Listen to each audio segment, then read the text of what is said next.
तो फिल्म के रिलीज से ठीक एक हफ्ते पहले एनिमल फिल्म का ट्रेलर आ चुका है और ये उतना ही ज्यादा अल्ट्रा मेनेसिंग, वायलेंट और ब्रूटल है जितना कि हमने सोचा था। देखो, बॉलीवुड के फैंस को हमेशा ही कंप्लेन रहती है कि हमारे यहाँ नए टाइप का सिनेमा नहीं बनता और हम उसी टाइप की फिल्मों को बार बार रिसाइकिल करके अपनी ऑडियंस को पेश करते रहते हैं। लेकिन जब आप एनिमल फिल्म का ट्रेलर देखेंगे तो आपके माइंड में सबसे पहला थॉट यही आएगा कि ये ट्रेलर किसी भी फिल्म को रिजेंबल नहीं कर रहा। ट्रेलर का जो आइडिया है, जो एग्जीक्यूशन है और जो वायलेंस दिखाया गया है वो इतना ज्यादा नॉवेल है कि एटलीस्ट अभी देखने में तो ये लग रहा है कि ये फिल्म इंडियन सिनेमा की सारी हदों को पार करने वाली है। और ये मैं स्पेसिफिकली इसलिए कह रहा हूं क्योंकि इस जॉनरा को इंडियन सिनेमा में ट्राई भी बहुत ज्यादा कम किया गया है। अगर हम वेस्टर्न सिनेमा को देखेंगे तो गॉडफादर जैसी फिल्में बनी है जिसमें क्राइम ड्रामा के साथ फैमिली इमोशंस को भी जोड़ा गया है, लेकिन हमारे यहाँ ये दोनों सेपरेट जॉनरास है। यानी कुछ फिल्में सिर्फ मास सिनेमा के लिए बनती है जिसमें थोड़ा बहुत वायलेंस दिखाया जाता है, या फिर कुछ फिल्में बिल्कुल फैमिली इमोशंस के लिए बनती है। लेकिन इन दोनों जॉनरा का जो फ्यूजन है वो हमको कहीं ना कहीं एनिमल में देखने को मिलेगा, क्योंकि अगर आप ट्रेलर को ध्यान से देखेंगे तो ये फिल्म एक क्राइम ड्रामा फिल्म भी है जिसमें रणबीर कपूर का जो लुक है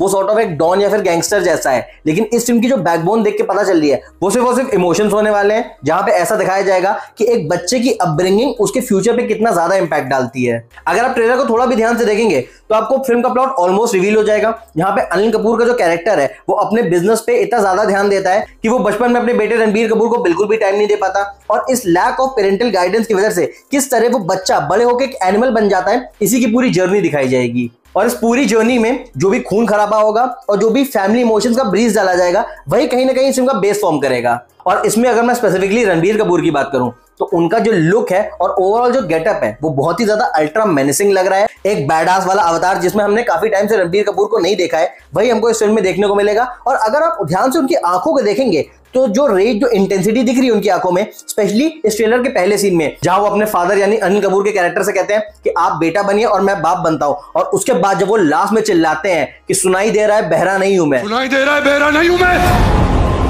पूरे सीन में जिस तरीके से रणबीर कपूर ने इंटेंसिटी लाई है वही काफी है दिखाने के लिए कि ये रणबीर कपूर की डेफिनेटली करियर बेस्ट परफॉर्मेंस होगी। देखो, रणबीर कपूर डेफिनेटली एक ऐसे एक्टर है जो शुरुआत से अपने करियर में रिस्क लेते आए हैं, चाहे वो बर्फी रही हो, चाहे वो रॉकस्टार रही हो, चाहे वो रॉकेट सिंह रही हो। ये सारी एक्सपेरिमेंटल फिल्में थी जिनमें से काफी फिल्में कामयाब भी हुई, लेकिन लेटर ऑन क्या होने लगा कि उनके सारे एक्सपेरिमेंट फेल होने लगे। बॉम्बे वेलवेट, रॉय या फिर तमाशा, ये सारी फिल्में लीग से थोड़ा बहुत हटके थी, और ऐसे में छोटे सेक्शन ऑफ द ऑडियंस ने इन फिल्मों की तारीफ तो करी, लेकिन लार्ज स्केल पे इन फिल्मों का जो बॉक्स ऑफिस इंपैक्ट है वो बिल्कुल भी खास नहीं रहा। And as a result Ranbir Kapoor हमें बहुत ही जेनेरिक रोल्स में देखने लगे, जहां उन्होंने ए दिल है मुश्किल या फिर तू झूठी मैं मकार जैसी फिल्में करी जो कि डिसेंट रोम-कॉम्स होती थी। And Ranbir Kapoor being a good actor, उनकी एक्टिंग तो सारी फिल्मों में अच्छी होती थी, लेकिन उनका जो रियल पोटेंशियल है वो सही तरीके से टैप नहीं हो पा रहा था। लेकिन वही एनिमल फिल्म जिस तरीके का कैरेक्टर प्ले करने का उन्हें मौका देती है, जो कैरेक्टर में रेंज है, और अगर आप ध्यान से ट्रेलर को भी देखेंगे तो बहुत क्लियरली समझ में आ रहा है कि ये जर्नी बचपन से लेकर एडल्टहुड की होगी, जहां पे एक कैरेक्टर आर्क होगा और हमें स्टेप बाय स्टेप दिखाया जाएगा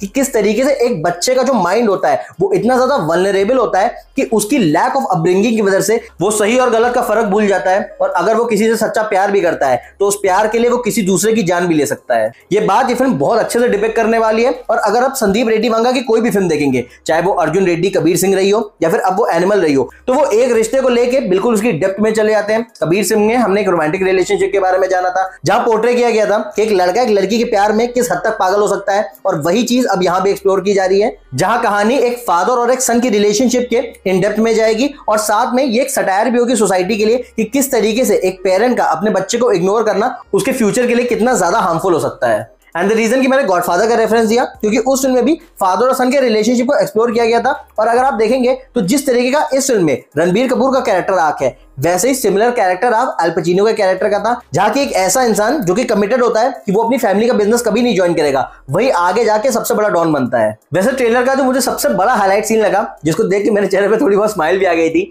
वो गन वाला सीन था। अगर आप उस सीन को देखेंगे तो उस सीन में जिस साइज से गन दिखाई गई है, मैंने पर्सनली किसी बॉलीवुड या किसी हॉलीवुड फिल्म में भी इतनी बड़ी गन नहीं देखी, और जिस तरीके से रणबीर कपूर वो फायर करते हैं, इंफोसिस भले ही गन पे दिया हो, लेकिन एक्चुअल में वो सीन सिग्निफाई कर रहा है कि उस कैरेक्टर का जो दिमाग है वो कितना ज्यादा मेस्ड अप है, और अगर कोई भी उसके रास्ते में आएगा तो वो मारेगा नहीं बल्कि उसको पूरा भस्म कर देगा। अब ऑनेस्टली सेइंग मुझे नहीं पता कि फैमिली ऑडियंस ऐसे एक्शन को कितना ज्यादा डाइजेस्ट कर पाएगी, लेकिन एक चीज मैं कंफर्म कर देता हूं कि यंगस्टर्स को ये फिल्म बहुत ज्यादा भाने वाली है। इनफैक्ट इस फिल्म के ट्रेलर की भी मैं तारीफ करूंगा कि जिस तरीके से इसको एडिट किया गया है, ये 3 मिनट से ऊपर का ट्रेलर है, लेकिन 1 सेकंड भी ये ट्रेलर बोर नहीं करता है। इनफैक्ट जैसे ही ट्रेलर शुरू होता है और फादर सन वाला सीन होता है, उसी से माहौल इतना सॉलिड सेट हो जाता है कि आप 3 मिनट लगातार ट्रेलर को देखते रहते हो, आप उस फिल्म की जो वर्ल्ड बिल्डिंग है उसमें ऐसा खो जाते हो कि आप उस दुनिया को और जानना चाहते हो। वैसे एक चीज मैं काफी ज्यादा इंटरेस्टेड था देखने के लिए कि इस फिल्म में बॉबी देओल का कैरेक्टर कैसे होने वाला है, स्पेशली उनके मॉन्स्टर लुक देखने के बाद जो हमको टीजर में दिखाई दिया था। तो इंटरेस्टिंगली उनके कैरेक्टर के बारे में ट्रेलर में भी बहुत ज्यादा नहीं रिवील किया गया है, बट फिर भी वो ट्रेलर में अपनी प्रेजेंस जरूर फील कराते हैं। वैसे आपको बता दूं कि उनके कैरेक्टर के बारे में ऐसा कहा जा रहा है कि पॉसिबली उनका कैरेक्टर फिल्म में म्यूट होने वाला है। अब इसमें कितनी सच्चाई है तो पता नहीं, बट फ्रैंकली अगर आप फिल्म का ट्रेलर भी देखेंगे तो उसमें बॉबी देओल का एक भी डायलॉग नहीं है। ऑल्दो एक सीन है जहां वो ऐसे चुप रहने का इशारा कर रहे हैं और एक ब्लू कोट पहना हुआ है और उनके चेहरे पे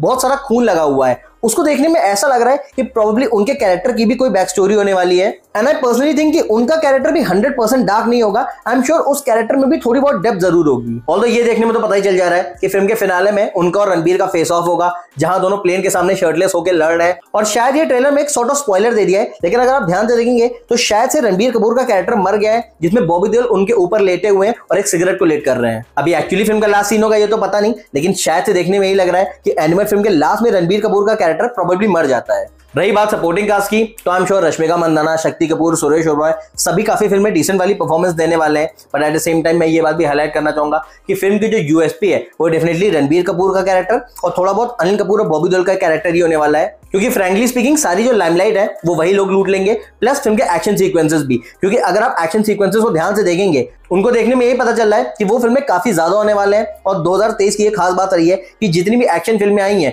वो अपने बीजीएम के लिए बहुत ज्यादा फेमस रही हैं, चाहे वो पठान रही हो चाहे वो जवान रही हो। और एनिमल का ट्रेलर देखने में भी ऐसे ही लग रहा है कि इस फिल्म का जो बीजीएम है वो भी काफी सॉलिड होने वाला है। वैसे भी इस फिल्म के जितने भी गाने आए हैं वो भी काफी अच्छे हैं, स्पेशली पापा मेरी जान, वो मुझे पर्सनली लगता है कि इस पूरी फिल्म का बेस्ट सॉन्ग है। और बहुत जरूरी हो जाता है कि जब आप एक ऐसी एक्शन फिल्म बनाओ तो उसमें इमोशंस का तड़का जरूर हो, और आप सभी जानते हैं कि इमोशंस के तड़के को एम्पलीफाई करने के लिए एक अच्छी बैकग्राउंड म्यूजिक और अच्छे गानों का होना कितना जरूरी है। तो मेरा फाइनल वर्डिक्ट एनिमल फिल्म के ट्रेलर के बारे में यही है कि मुझे इस फिल्म का ट्रेलर बहुत ही ज्यादा धमाकेदार और बैडएस लगा। मेरे अंदर का जो सिनेमा फैन है is actually very excited to watch this film on 1st of December। ये थोड़ी अनफॉर्चुनेट बात है कि ये फिल्म सैम बहादुर के साथ क्लैश कर रही है। इनफैक्ट मुझे लगता है 8th of December को कोई भी फिल्म नहीं रिलीज हो रही है, तो बेटर होता अगर Sam Bahadur film 8th of December को रिलीज होती, क्योंकि इससे क्या होता कि दोनों फिल्मों को एक ओपन विंडो मिल जाती। बाकी अपने थॉट्स कमेंट सेक्शन में बता देना। एनिमल फिल्म का रिव्यू देखना हो तो चैनल को सब्सक्राइब कर लेना, और अभी के लिए अपने सिनेमा हॉस्टल रंजन को दीजिए इजाजत।